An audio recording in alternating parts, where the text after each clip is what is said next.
What if I told you that your unconscious mind believes everything you tell it, whether it's true or not, and whether it's good for you or not? Think about it. How many times have you caught yourself saying, I'm too tired, this is too hard, or worse, nothing ever works for me? Every time you do, you're literally hypnotizing yourself into failure. But here's the good news. You can break the pattern and you can literally rewire your brain starting today. That's what we're going to be talking about. So in this episode, we're going to show you exactly how to interrupt negative self-talk before it wrecks your mindset, how to use powerful I am statements to reshape your identity, how to leverage something called a presupposition so that you can influence yourself and others more effectively, and how to aim your brain like a laser with one magic question. So with that, welcome to episode 277 of the Brain Software Podcast, coming at you from the Hypnotic World Epicenter, Toronto, Canada.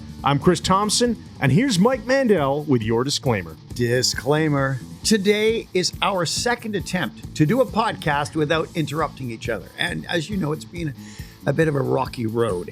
And we're getting better at it, though. But even if we fail, we probably will, you're going to learn some cool stuff that will make the podcast worthwhile. And if the temptation to interrupt becomes too much to resist, I have to ask you this.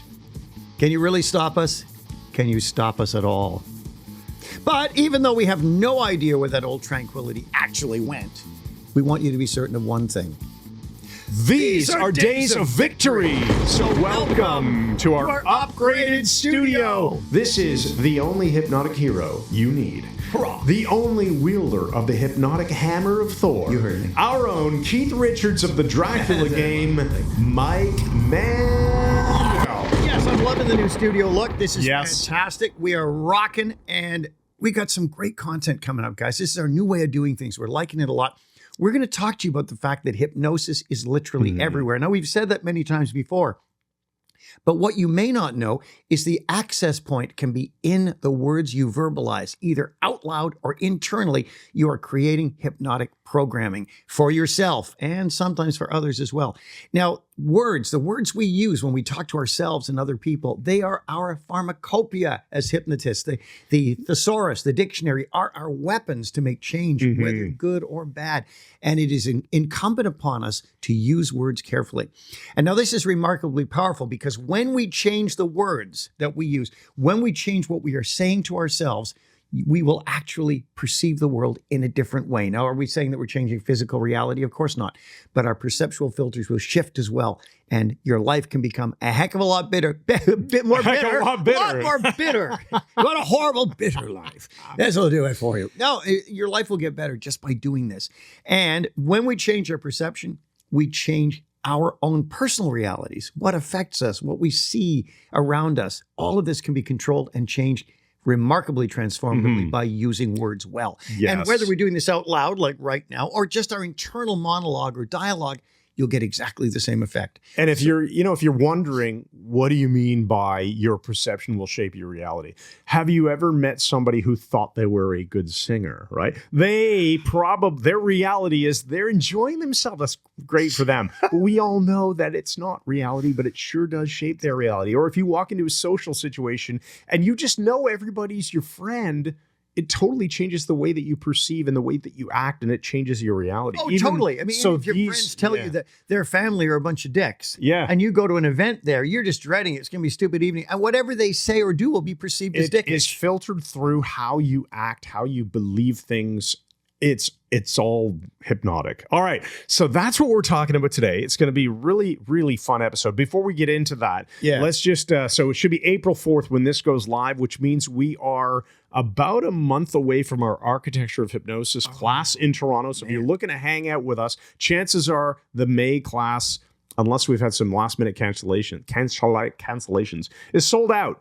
But here's the good news. Our November class is open for registration. So November 10th through 14th in Toronto, just go to mikemandelhypnosis.com/class. So you can still get on the waiting list for our May class. But like I said, it's likely full. Question, Chris, with the November class, do we have anybody, we limit the number of master hypnotist candidates who have done We've got some already. We've got some already. We're recording this in May.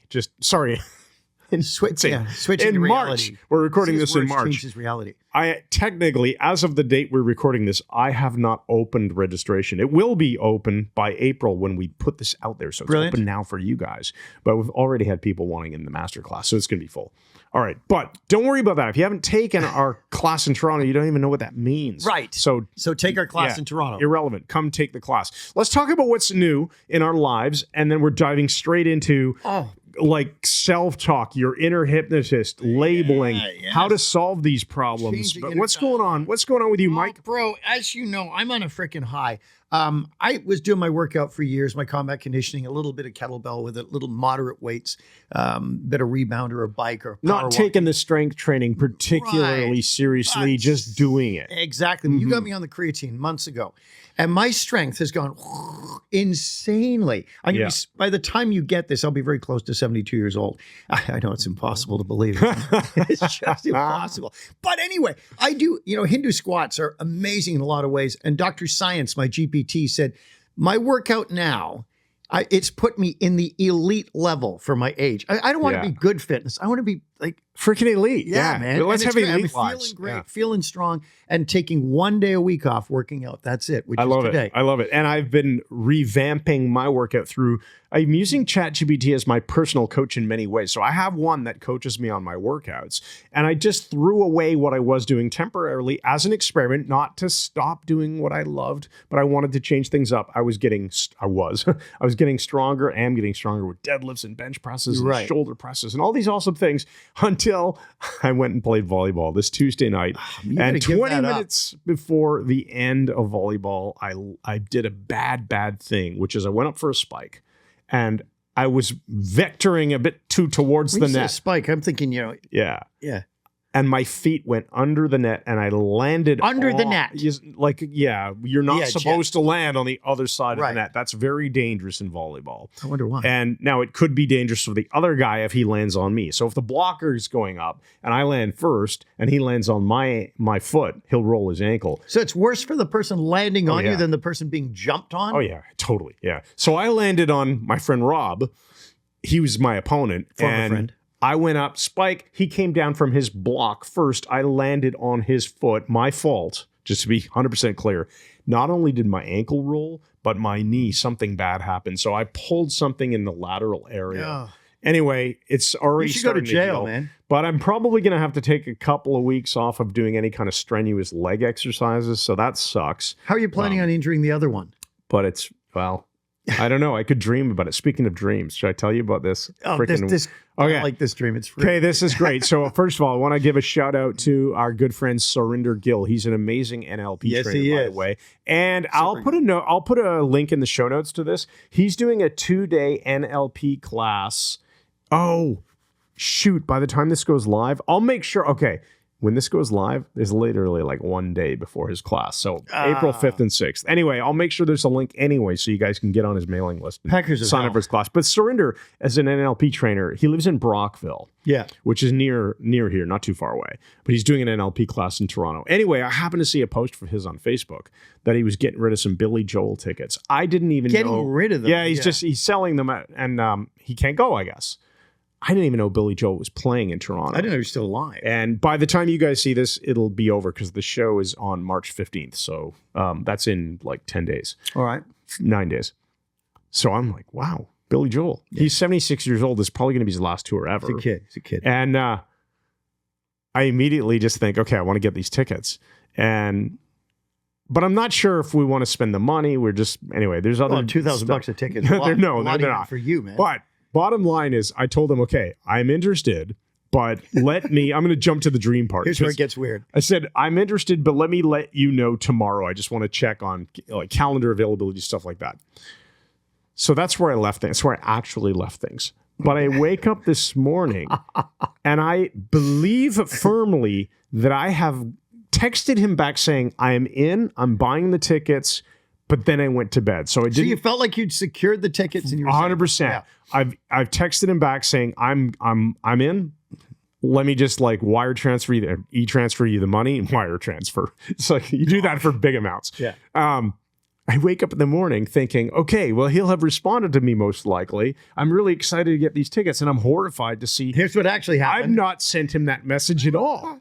And I'm, this is horrible. So you dreamed you responded. It was so convincing to you that you felt like you had responded. And so at first I thought, well, I had messaged on my iPhone and I had checked on my iPad. Maybe it just hasn't refreshed. No, that wasn't the case. Come down my phone. I've not messaged him, but in my dream, it happened, and I wake up and I don't know the difference between my dream and my reality. Yeah, and so I did. Anyway, long story short, I did text him. It's done. You got the ticket. He's transferred me the tickets while we were prepping for this podcast. Fantastic. So hilarious. There you go. You know Surrender's a scalper, right?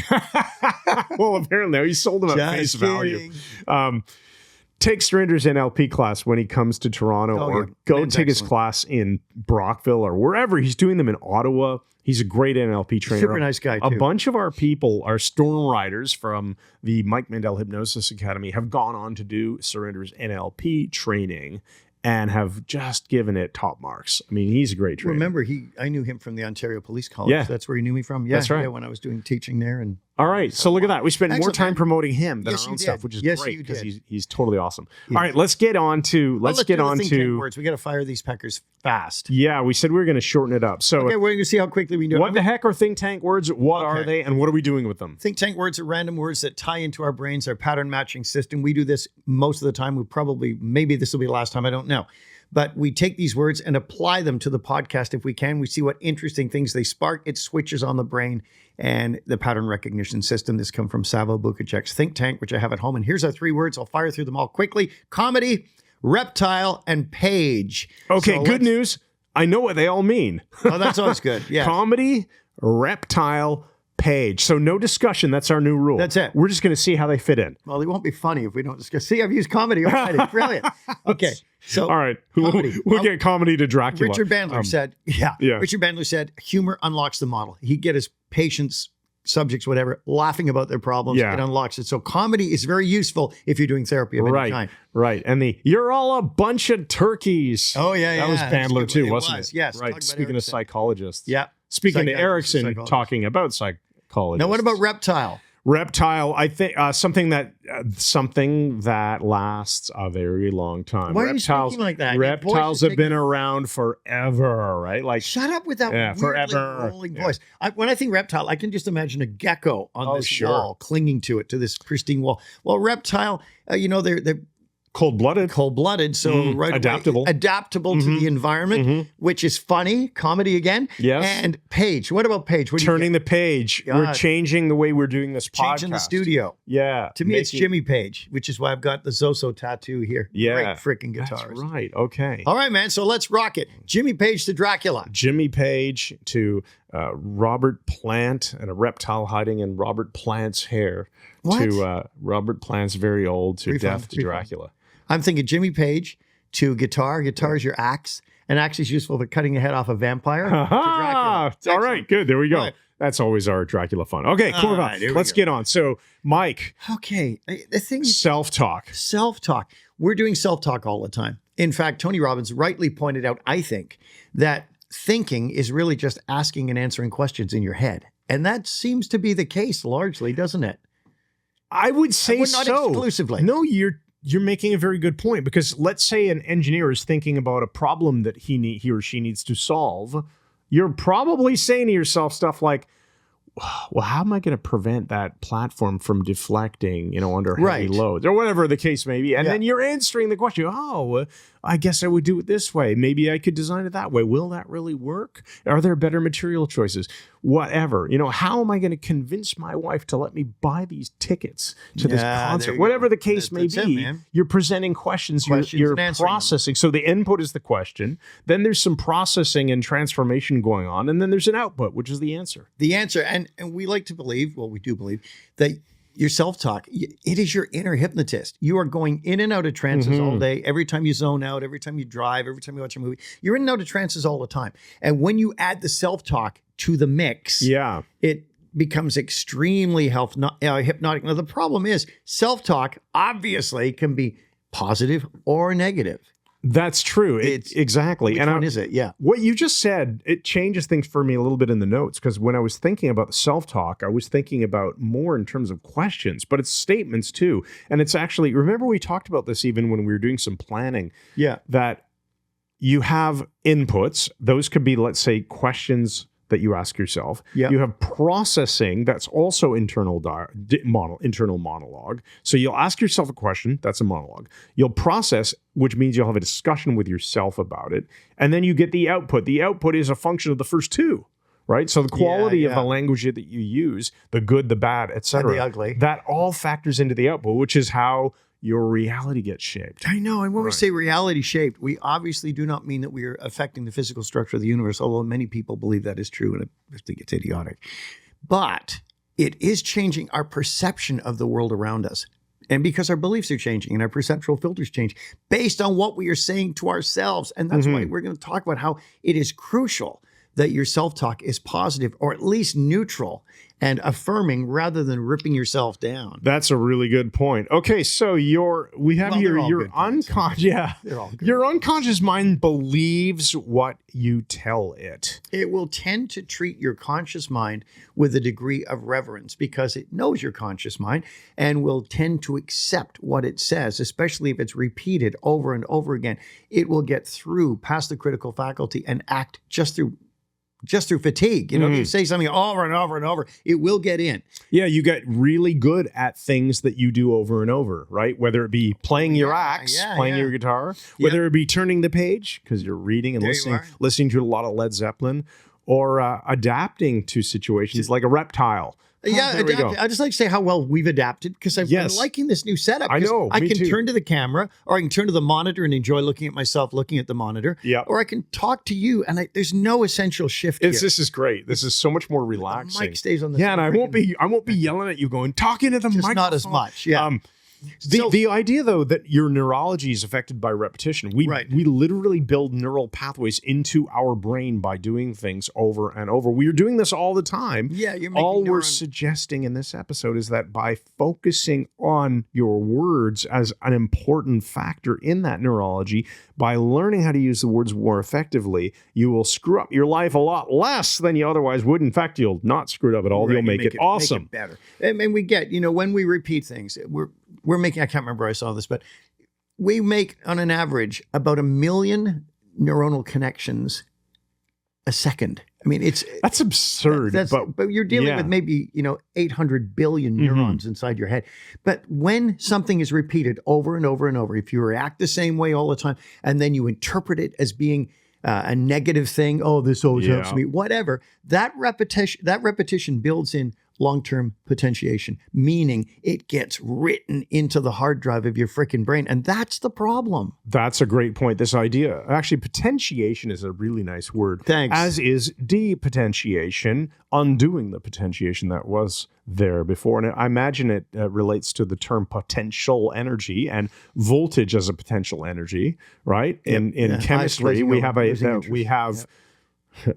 I think of potentiation as like there's this electrical, like potential energy, like charge to something, and that can be good, but it can also be bad, like traumas and stuff. And when we depotentiate, we take away the charge, and by taking away the charge, we take away its ability to interfere with our lives. So we want potentiation of the good sort, and we want to depotentiate the bad sort. All right, well, let's look at some of these bad sorts. All right, like if you make statements, self-fulfilling prophecies, which is what they are, like nothing works for me. I mean, that's really bad. That's a universal quantifier. Nothing, not ever, nothing works for me.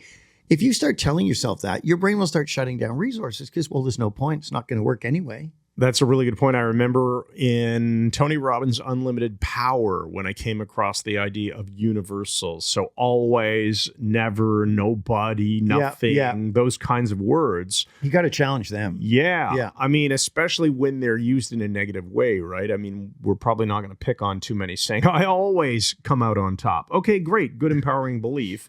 Unless it can screw you up, but let's not even go there. No, let's not go there. Let's just stick most people. You were telling me actually in the pre-discussion phase of our planning that people tend to be affected much more naturally towards the negative. Yeah. So we have to be so much more careful about, well, nobody ever listens to me. I am never treated fairly. Yeah. People always undermine me, whatever the case may be. Right. And when we can interpret things positively or negatively, the default for the brain, especially under stress, appears to be to interpret it negatively as a survival instinct, right? Yeah. If you come in late at night, burst through the door, and you're just really glad to see your family, but instead you come bursting through and they think you've lost your mind, you're going to kill them all with an axe. I mean, there's a totally different effect based on the same event. And he's never done that as far as I know. But it was Dr. Luana Kolika at University of Maryland who talked about this, the whole effect of the nocebo being more powerful than the placebo. We get scared of stuff and we try to run from it, and we wind up magnifying the negatives by saying that they're negatives. Yeah. And we got to watch that. What about things like, oh, everybody's an idiot? Well, that's a negative statement I'm going to actually agree with, because it sometimes seems that way. Does seem that way, right? But like a good example is, and we've mentioned this before in terms of, I think it was a couple episodes ago, we talked about how I realized, or maybe it was part of our Pick Those Mastermind, but I told people that we're getting a lot of really weird questions on the Mike Mandel Hypnosis website chat widget. I thought, are people just like freaking unable to read? Until I went with fresh eyes, looked at the actual page and went, we're the ones who screwed up. It's not very clear. We've complexified things and added complexity that screwed up the quality of communication. And it's my own damn fault that people are asking so-called stupid questions. Now, why do you think we complexified it? Because I've got the answer. What is your view? I think by trying to get more clever and, well, you have something. You've got something comedy. Wrong, because they're both marsupials. Because they are both marsupials. Okay. Oh, my goodness. We'll have to use get comedy to that. again. Use the word. Even things like these statements like, it's too hard. I won't be able to do this. I'm too tired. I used to do that with my workouts for years. I couldn't do it. Oh, I'm too tired. I'm too tired. Now I'm saying I take creatine. I'm freaking energy boy. Yeah. It's just, and that's becoming self-fulfilling because I'm saying that over and over and over. That's a positive self-talk, and it's resulting in a great outcome. So you're totally right. So when you hear yourself saying stuff like, we're going to get into a solution. Solutions are very important. We're not just going to talk about this. We're going to give you ways to fix this. Pause on that, Chris, because what you said about what we tell ourselves. Right. Realize prestige has a tremendous power hypnotically. So if somebody's wearing a stethoscope and a white jacket, they're a doctor. They got prestige. You're going to believe them. But you have tremendous prestige for being right in your own eyes. You think you're right. You think you're smart. We all do. Oh, my goodness. So that's a great point. Oh, this is me, myself saying it. Well, I have prestige with myself. Why would I believe anyone more than I believe myself? And it gives added power to it. Whereas if someone else says the same thing, you might go, it's just a dick. You ignore it. But when you say it yourself, nobody believes they're a dick. Even people like Edward Duder, they are dicks. But I don't know where this is going now. Let's try to rein it in. You have incredible prestige over yourself when you're certain that what you're saying is true. Yes. The story that you're telling yourself, therefore the words that you're using in telling yourself that story must be true because it's coming from you. And who is more right about things that you know than you? Nobody. Brilliant. Exactly. Really? So that's really interesting. So, all right. So when I'm going to challenge you to shift to the teaching part here. So we get from nothing works. Everyone's an idiot. I'm a loser. I'm too tired. Terrible. It's too hard. It's not worth doing. It won't work out. What are the interesting. No one ever calls my landline. Just about to talk about pattern interrupt, and there's the landline. Perfect. Let's use that to shift into the solution, which is the jumping on it immediately, the interrupting the pattern, and the re-scripting. So what the heck does that mean? Now, when I say jumping on it immediately, my thought is as soon as you notice this habituated pattern starting, don't, is that habituated pattern? I say, no, jump on it right away. Now, what I mean by that is your brain has to run the neural pathway in your brain to completion and have the effect. So the sooner you jump on it, the less the circuitry lights up and the quicker you can shut it down. So you're going to act immediately. Now, what is the action you're going to take? You notice your negative self-talk. I'm a loser. Wait a minute. Now, pausing on that, just so any example of negative self-talk, it could be a statement, it could be a disempowering question. It's that internal monologue, whatever you're saying to yourself. Yeah, this won't And work. we'll get to anything others say to you too would count here too. But anything that is just not serving you well, you go, that's crap. That's a crap message. Then what? then you interrupt your pattern. Now, you've noticed it, and you respond as soon as you notice. To interrupt your pattern, you have to stop it running. And there's all kinds of ways you can do this. One that I really like, I heard about this, and it gets a great result. And it's not some sort of, S&M thing, but you get a rubber band, put it around your wrist, just loose. And as soon as you notice that you're going into your negative self-talk, you snap the rubber band to feel it. And you can actually say, stop. And you're shutting it down right away. Now, once you have done that, it's crucial, or you can put your hand up like a stop sign and say, stop. Now, you're not going to be doing that in the street. You stop and cars slamming on the brakes, and all of a sudden you have a larger problem. But by doing this, by interrupting it, now you have an opportunity to immediately rescript and overwrite that old program that's running. So you're going to say something like, oh, this is useless. Stop. This is a great frickin' day. You just say something powerful and empowering and positive instead. Yeah, that's a really good point. I catch myself. I did that, in fact, with my knee injury that I just mentioned with the volleyball. What's a money situation. injury? My knee injury. Yeah. The last thing that I want to be catching myself doing is saying like, oh, I won't be able to, whatever it is, work out. I won't be able to play volleyball for a couple weeks because of this injury. Oh, this sucks. Instead, interrupting myself and saying, I'm really glad that it's healing, and I'll be able to do other forms of exercise in the meantime. There's replacement things that I can say, and that's that the aren't scripting. gonna, I feel so depressed and low. Not depressed and lonely. There's still people around me. They're like, oh, he's got a bad knee, get away. I feel if I don't interrupt myself and I didn't know any better, I'd be negative self-talking all about how it sucks that I hurt my knee and I'm such a moron for jumping under the net. 100%. And exactly. Instead, I'm sitting here going, I'm really thankful that I'm in the shape that I am in, so that even when my knee's injured, I can still move around well, no problem. That's it. And my range of motion is improving daily. And there's lots of other things I can do to keep myself busy and still do athletic things. You've nailed it. And the thing is, guys, this isn't just positive thinking or positive confessions. This is interrupting the bad stuff, Bingo. Stopping it, and then rescripting.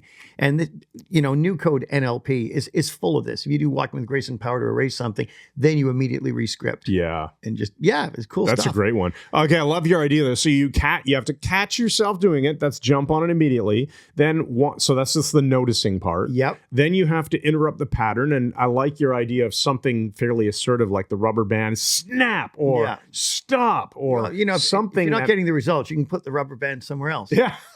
Just move it around until you find that little snap on the rubber band is sufficient to paralyze you, and you'll know you're going to stop. So something meaningful, something with significant charge to it, not just some little baby dickish thing. Oh, I said that. I suppose I should say something. Let me stop. No, real interruption, and then the rescript. So you offer yourself something else. Imagine this. Imagine somebody's got this beautiful garden, and I don't know, some animal keeps coming in and eating your cherry tomatoes off the plant or something. I don't know, like a rabbit. Actually. Okay, that would work. Yeah, you've got nice strawberries, and these rabbits keep coming into your yard and they're eating tomato plants. So, the person who owns the garden's probably opening the patio door. Get out! Scaring the rabbit away. You wouldn't just go, oh, shoo.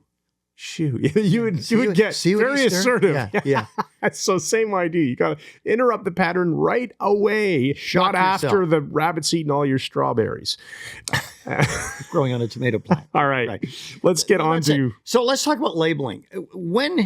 No. We got it right here in the top because of my it's very screen. Stressful for me, Mike, that we're missing how stress compounds a problem. Oh, so see where it is? Yeah. I was here. Yes. It was just at the top of my screen. That's I know. How else are you planning on messing? No. many ways. Let's get into, we'll edit that out, stress compounding problems. Right. Now, everybody's got stress nowadays. I've got a friend who's almost destroyed by the stress he's undergoing right now, and his friend of Chris too, and it's a very sad situation. But when you have a lot of stress, your brain goes into freaking alarm mode, and your amygdala is like and sparking, and you tend to ruminate over things that have screwed up in the past, the fear that something might get much, much worse. And all of this stuff tends to be a self-aggravating condition. It's a vicious circle. It goes round and round and round. You cogitate on this stuff that is bad, which of course increases your stress, which increases your predisposition to talk about the stuff that's bad in your self-talk. It's a feedback loop is the way you said it to me. And I really like it's that. A feedback that is loop. So true. So your pressures, which are natural, those are external generally, will increase negative self-talk. And that becomes the negative self-reinforcing loop. Yeah, not really a self-fulfilling prophecy. It's not, I mean, I suppose it could be. It's like if your negative self-talk is, I am in financial ruins, it'll always be shitty. This will fail. This is going to fail. Then it becomes self-fulfilling prophecy. You will create that. So you shut down resources to this stuff. And this will increase the negative self-talk. You must interrupt the pattern again for this too. The answer is still the same. Yeah. We just want to make sure you guys understand. Right. Yeah. And interruptions make it stressful. We're not really doing very well at this not interrupting part. Not. But you know what works? What? Here's what I've kind of realized, because on the last podcast, 276, we discussed how we're going to take it very seriously to not interrupt each other, because it sucks when I'm listening to podcasts and people are talking over each other. It's not so much the interruption, it's the freaking talking over. Yeah. That's what makes it bad. So here's the answer. And we came up with this last time, and I think it's true. I've forgotten it. We'll still naturally interrupt each other because we're excited about these topics. Yeah. So either you catch yourself and you stop, or you notice the other person doing it and you let it happen. One of us just has to stop talking. Exactly. And then it works out great. All right. So labeling. Let's go into labeling. When we label someone, including ourselves, guess what happens, my friends? We start to live up to the label. Yes. And this is very powerful as a communication skill. A parent can say to a kid, I know you're the kind of good boy who will always do his homework. That sort of thing. You're affirming the person. He's a good boy, and he's the kind of good boy who's always going to do his homework, whatever it is. But negative labels work too. You're so stupid. You're so stupid. You're so stupid. You say this sort of thing, people start to own the label when they believe it. When they own the label, the negative self-talk will increase. This won't work for me because I'm so stupid. Yeah. It's terrible. It can be almost criminal the way some people talk to kids. And there can be implied labels without the label being used to. And I'm thinking of the typical, what's wrong with you? As an insult, like what is wrong with you? Wrong with you? I say that to you all the Implication, you're broken, right? Right. What is wrong with you? Why can't you understand X? People will say that. Well, why don't you understand? Implication, now it's a stuck state. Instead of aiming at, how can I make this more clear? Sure. Why don't you understand this situation? What is wrong with you? Yeah. And then you wind up owning the bad state. Yeah, so you've got to interrupt that. I stop myself. You see what I mean? You interrupt the dialogue. Now it's dialogue. It's coming from someone else. Right. So you interrupt the message and you do the same thing that you just described before you accept it. And especially when we recognize, Robert Dilts' logical levels, we won't go into them. We've taught this many times before. It's an excellent way of looking at things. But at the top of the logical levels, just below your mission statement, what you live for, what you believe the world is, the universe, etc., is your identity. Who are you? And these are all I am statements.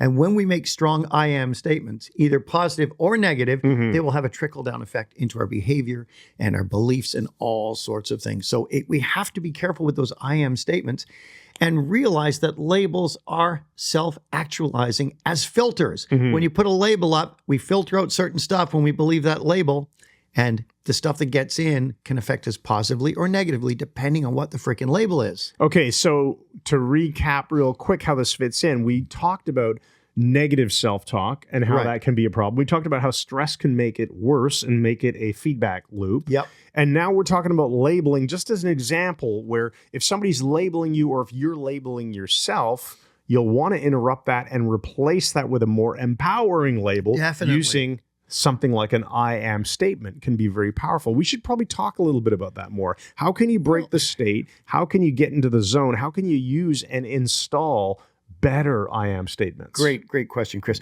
Some of you remember years ago, I discovered in an obscure Chinese medicine book, the triple warmer spot here on the back of either hand. If you tap there, this in Chinese medicine is the spot that reduces or removes resistance to change.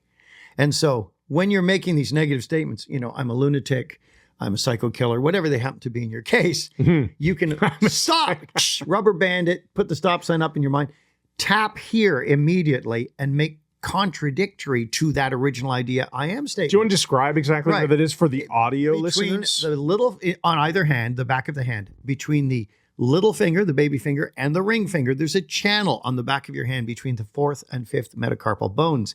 It is 2 fingertips wide. 2 fingertips of your other hand will fit neatly into that channel. Tap there quickly and fairly firmly and make solid, positive I am statements. So if you say to yourself, oh, I'm a loser, I'm an idiot, whoa, stop.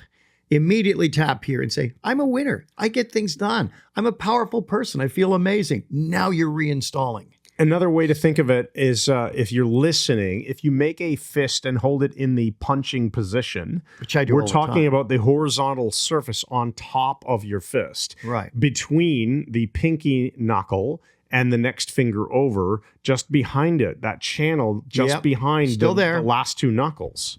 Nice. And that's where you're going to tap. Yes, and All make right. this positive I am statements instead. Yeah. And do it for about 20, 30 seconds. And that's it. So if you catch you're obviously not going to have someone like your boss label, you're such an idiot. And hold on a second. That would be weird, Comedy right? again. But hold that back and then just when you're done with the conversation, go and install a better label. Yes, exactly. Yeah. Yes. Brilliant. Brilliant. I like it.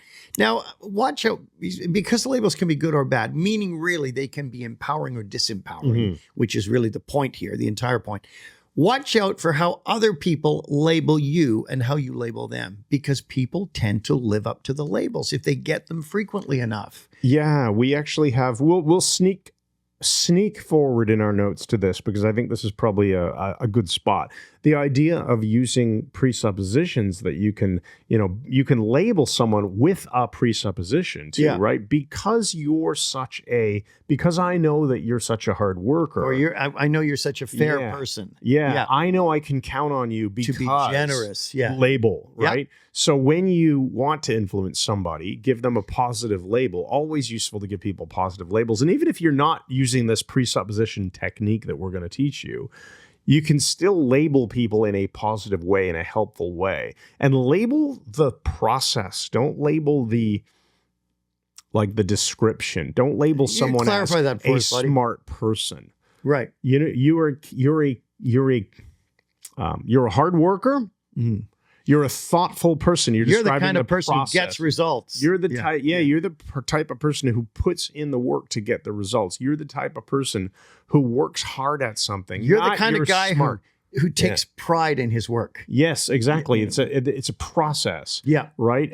You're just naturally gifted. No, No, that's sort of stopped. because that will cause people to actually not attempt to get a result if stops they them. feel They challenged. feel like they've already Yeah. got it. So you can change. You're the kind of person who, what was the one you just said? Puts in the work to get the results or something Right. like that. Or you're the kind of person is always looking to get to the next level in your performance. And I really respect that about you, Right. And Thanks. that's I'm why glad you I do. know I can count on you to. Yeah. Anyway, so explain what a presupposition is. Well, a presupposition presupposes something is true, accurate, or going to happen. It may be looming in the temporal future, the near future. Right. And tachyons all around it and getting sucked into the void.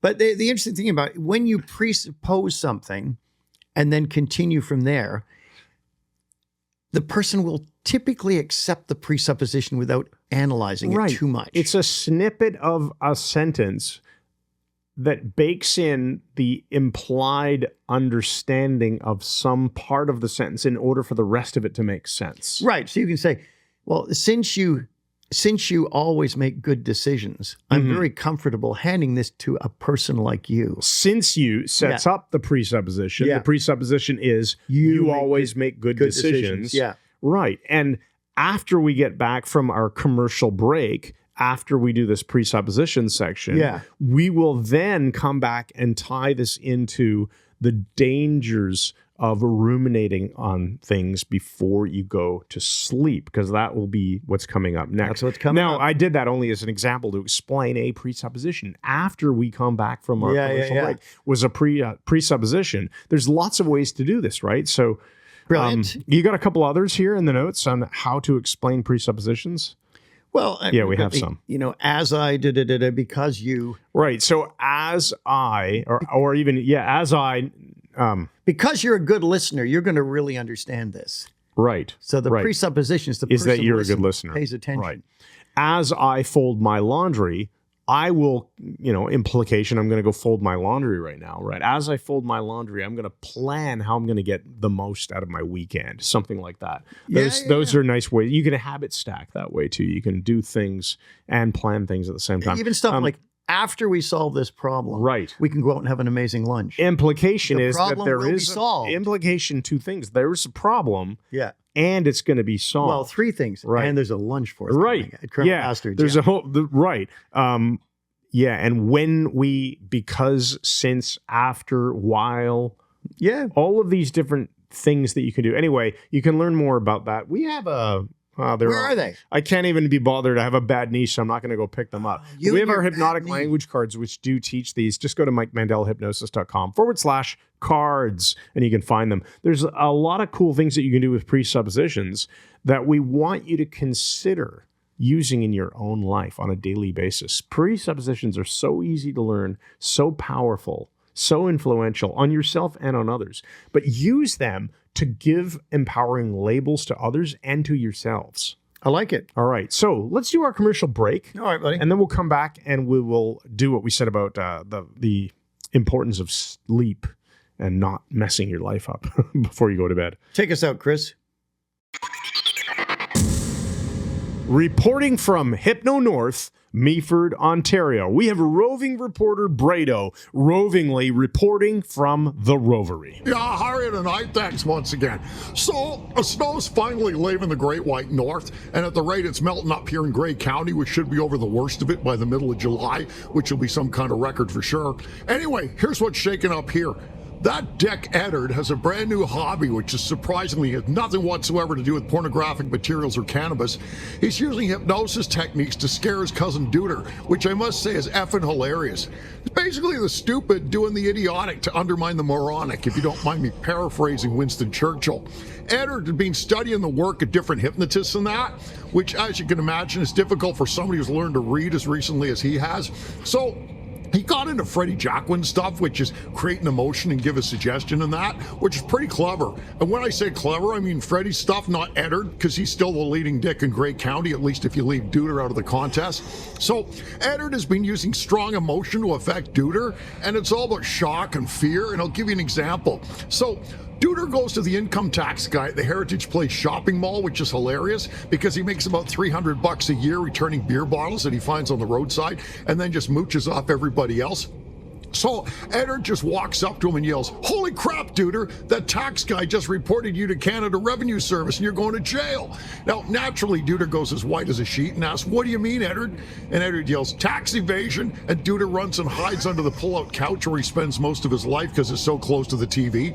So he stays there for about 10 hours until he gets hungry and wants his usual supper of frozen French fries, and he ventures out, and Eddard sees him and yells, "The cops, Duder, they're taking you to Collins Bay Penitentiary, and you'll get shanked for being a dick." So Duder grabs a bag of jalapeno potato chips and dives back under the couch, and then when it's dark he sneaks back out and asks Eddard what shank means, and Eddard tells him it's when a hardened psycho criminal makes a homemade knife out of the metal from a box spring and sneaks up and stabs you in the butt when you're in the shower. And Duder goes into shock again and runs out to the garage, and Eddard lets him go to see what'll happen. And after about 6 more hours, when it's the middle of the night, Eddard goes and checks and sees Duder with a hacksaw and a file, and he's sawing up an old bed frame and making a shank out of it to protect himself, which is stupid as hell because there's lots of knives in the cutlery drawer, and there's no need to make one, and he's not going to prison anyway. So that's the pathetically dickish state of the low-grade hypnosis, which is all we have up here in Meaford. So thanks once again and good night. And we're back. Let's continue. Mike, we said we were going to talk about the dangers of sleep. How is sleep dangerous? Now, we mean obviously when it comes to self-talk and ruminating. Yeah. What were you thinking here?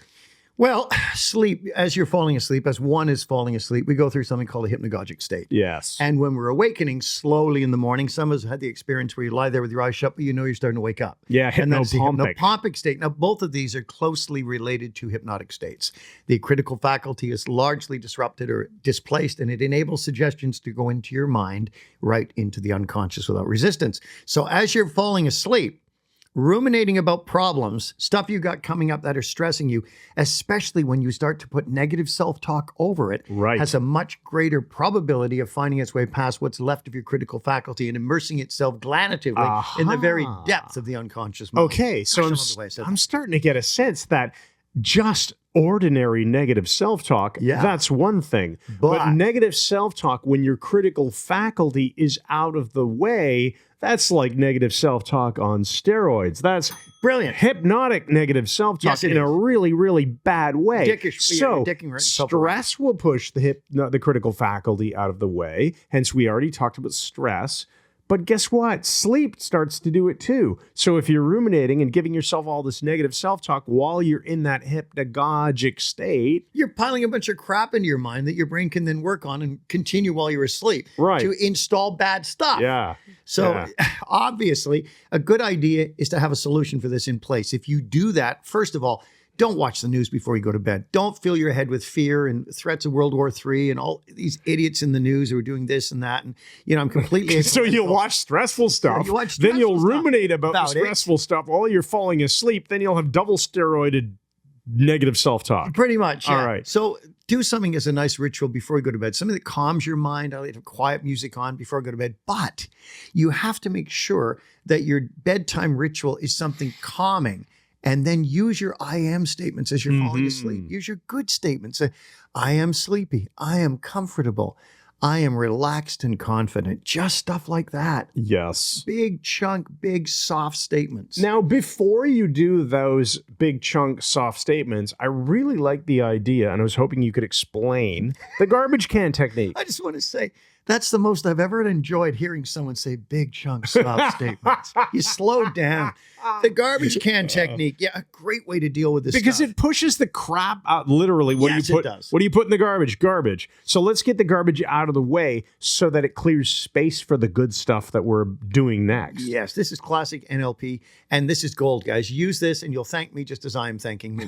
What you do is when you go to lie down in bed and say, what was lousy about today? What didn't I like? Pick the worst thing of the day. Oh, that argument I had with that idiot, Okay, think about it. Run it in your mind like a movie, even though I'm telling you not to do negative stuff, and freeze frame it at the key moment when you felt bad or the person glared at you, whatever it is. Notice the picture. Now turn it black and white. Shrink it down with your hands, push it further away, and leave it over there.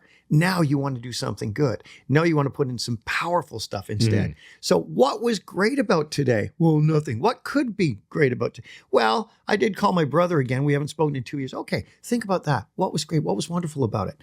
And then tap right here again and say, great seeing my brother. I'm comfortable. I'm happy. I'm falling asleep. Just emphasize the good stuff. So you throw the bad stuff in the garbage. Now you're adding some empowering but relaxing states. You're steepling. That is really nice.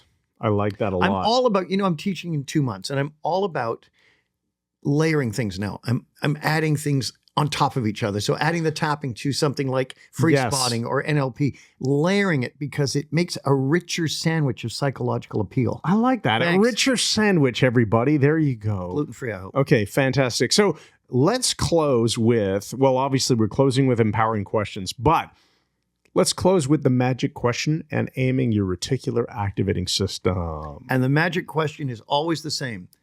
Whatever happened to that old tranquility we used to? Vuti. Bavarch. All right. Vuti. No, in all seriousness, people will have this dialogue, right? Like we opened the conversation here with the dialogue and that you have inputs, questions you ask yourself, you have processing statements that you make about those, and then you have the output. So if you can feed yourself a better input, it would be a useful magic question to aim at the problem. And the question to ask is not, why is this such a problem in my life? So what kind of things should we use? What is the magic question? What do you want to have happen? What do you want to have happen? Or what do I want? Well, I don't know. If you did know, find out the positive that you want and aim at that. We change ourselves from being stuck in a state. Remember what Grace Slick said. Let's try that again. Yeah, right. We'll edit that out. Remember what Grace Slick said. Jefferson Airplane. 1968-69. Remember what the Dormouse said, feed your head. You have to feed your head the good stuff. So if you're ever feeling stuck, all you need to do is take a quick pause and ask yourself, what do you want to have happen? Yeah, you've lost the target state. Right. Anytime you're spinning your wheels, you've lost the target state at some point. Mm-hmm. That's why writing down goals helps, because when you read them again, it refocuses you on the target state, what you want instead of what you don't want. Yes. Remarkably powerful. Very good point. Okay, so you're aiming your reticular activating system that way by asking what do you want to have happen, by identifying it, so that you're much more likely to notice opportunities and be aware of resources to go after and get it. And you also mentioned that you want to be able to identify the evidence criteria. Sure. Like, how do you know you're going to have when you have this? So I want to feel better. Well, okay, good. I want to That's be vague. surrounded by people who I enjoy the company of. No, that's interesting. Okay. So then what will you see, hear, and feel when you have that? Exactly. And then, Yeah. now I'm going to start imagining like the scene, you know. You begin to unpack it. Immediately, funny enough, I only made that up as a fake example, but it still works because when you ask me, what would I hear, see, feel? It starts to unpack. I see friendly faces up close smiling Yeah. in an athletic setting. So I'm immediately thinking of beach volleyball, of course, right? Girls. I knew right away as soon as you said that. Friendly face up close, I'm going, it's a woman.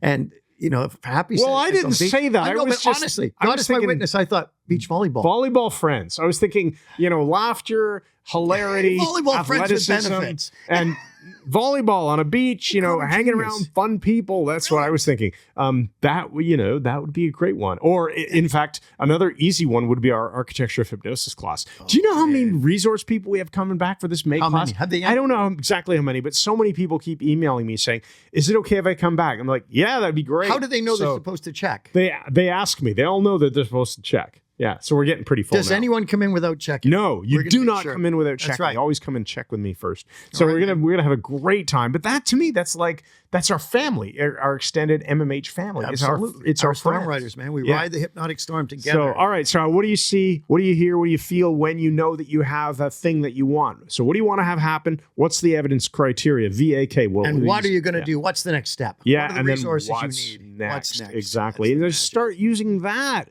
as your internal monologue. You're really in the groove with this new podcast sort of style. We changed it up a bit. We got our Yes. Northern Ontario. Took me cabin. 5 hours to put up. Never this. admit that Yeah. things were difficult. Yeah. Let's get the empowering question, Chris. Bring it on. All right. Before we do the empowering question, let me just remind you of a few quick things we have for you. Number one, free resource. We have a really awesome hypnosis track that you will freaking love because it's from Mike Mandel. It's called Journey to the Castle, and you can get it at mikemandelhypnosis.com/castle. Brilliant. So if you can spell castle with the silent T, then you can have Journey to the Castle for free, right? good. Silent T for free. I like that. Brilliant. That works. Okay. So get Journey to the Castle. Silent T for free. So freaking awesome. I wanted to ask, do you want to say a word about what it's for? What will it No. help people do? No. Okay, just go listen to it. Go listen to it. Put headphones on. It's about 40 minutes long. Put your headphones on.